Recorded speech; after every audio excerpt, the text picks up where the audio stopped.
Hi, I'm Chris from Pyrodigital, and in this video I'm gonna show you how to set up the tape clock mode in the timecode options.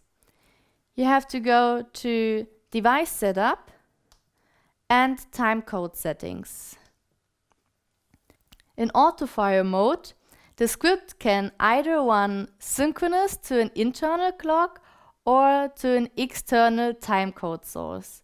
When using an external timecode source, and this timecode source gets interrupted or becomes invalid, the field controller can either switch over to an internal clock or stop and wait for the external timecode to resume. You can change these settings in Data Table, Device Setup, Timecode Settings, and Tape Clock Mode. In here you can choose if the field controller should switch over to an internal clock or stop and wait for the timecode to resume. After choosing your setting by pressing 0 or 1, you can get back to the main menu by pressing Enter. These settings will affect PDFSK as well as SMPTE.